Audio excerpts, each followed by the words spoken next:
Si vous êtes entrepreneur, vous savez que la gestion ne pardonne pas toujours les erreurs.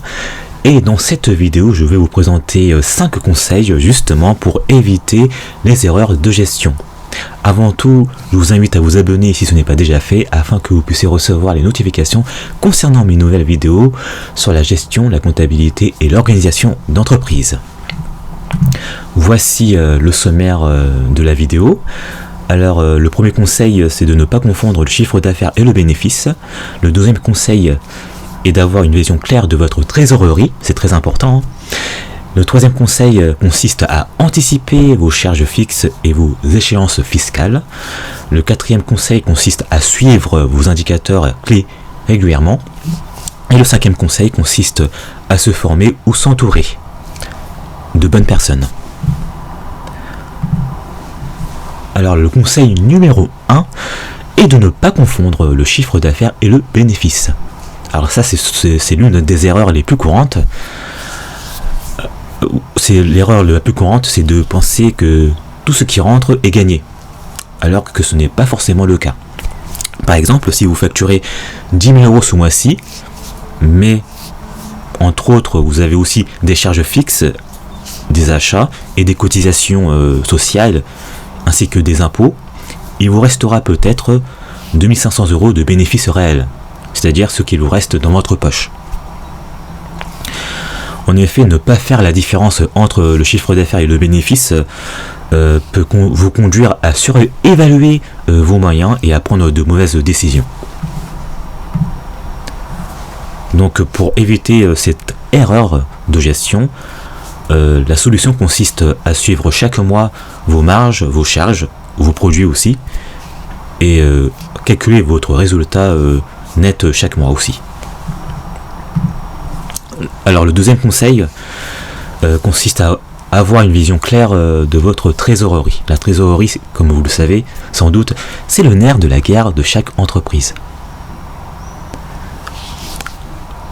De ce fait, il ne faut pas confondre résultat comptable et l'argent réellement disponible sur le compte bancaire.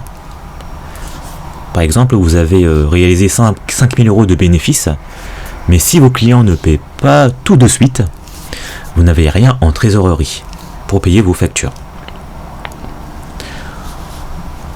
Et en fait, l'absence d'une vision claire de la trésorerie de votre entreprise constitue l'une des causes majeures des dépôts de bilan d'une entreprise.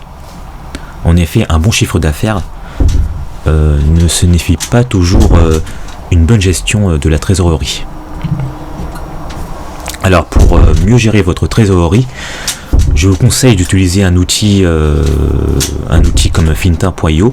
Donc ça c'est un outil qui permet de suivre vos encaissements et vos décaissements réels. Donc c'est un outil qui peut être connecté via votre compte bancaire, mais ce logiciel est en anglais par contre. Alors le troisième conseil consiste à anticiper vos charges fixes et vos échéances fiscales. Alors l'erreur classique que peuvent commettre chaque entrepreneur, c'est de penser qu'en cours de mois, sans anticiper les charges du trimestre ou de l'année. En effet, il faut avoir une vision assez large pour anticiper les charges qui peuvent survenir durant votre activité. Par exemple, vous avez une TVA à régler en avril, des cotisations à régler en mai, et des impôts sur les sociétés à régler en juin. Alors si vous avez un trou de trésorerie, cela peut être problématique, car vous n'aurez rien prévu, justement pour régler ces différentes échéances. Alors ne pas anticiper génère du stress, et cela peut aussi générer du découvert bancaire, et voire des retards de paiement et des pénalités. Le conseil est de planifier vos échéances fiscales et sociales aussi, et de vous constituer aussi une petite réserve chaque mois, même si ce n'est que 5 à 10% de vos revenus. Alors le quatrième conseil consiste à suivre vos indicateurs clés régulièrement. En effet, sans indicateur clé, c'est comme piloter un avion les yeux fermés.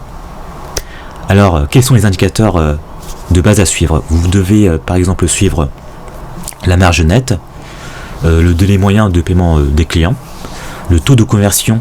Alors ça peut s'appliquer si vous faites du service ou de la vente en ligne par exemple, hein. Et vous pouvez aussi calculer le seuil de rentabilité. C'est très important aussi pour déterminer le modèle économique de votre entreprise. Alors même sans logiciel adapté ou même sophistiqué, il est tout à fait possible de suivre ces données dans un fichier Excel, Google Sheets ou via un outil comptable de base. C'est tout à fait possible de faire ça. Et le 5e conseil que je vous donne, c'est de vous former et de vous entourer de bonnes personnes. En effet, vous ne pouvez pas tout savoir, mais vous pouvez tout de même apprendre à mieux gérer votre entreprise. Et pour cela, vous avez 2 options concrètes. Vous pouvez suivre une mini-formation en ligne sur la gestion d'entreprise, une formation qui est pragmatique, qui vous donnera les bases pratiques pour mieux gérer votre entreprise au quotidien. Et vous pouvez aussi travailler avec un consultant ou un expert comptable qui vous aidera à structurer votre activité et à suivre votre entreprise aussi. Alors le vrai risque, c'est de ne pas faire une erreur, mais c'est de ne pas comprendre cette erreur et ni de la corriger.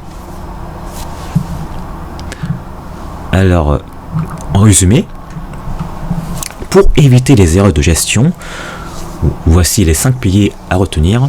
Vous devez distinguer le chiffre d'affaires du bénéfice. Vous devez aussi suivre votre trésorerie réelle, c'est très important. Vous devez également anticiper vos charges fixes et fiscales, et sociales aussi.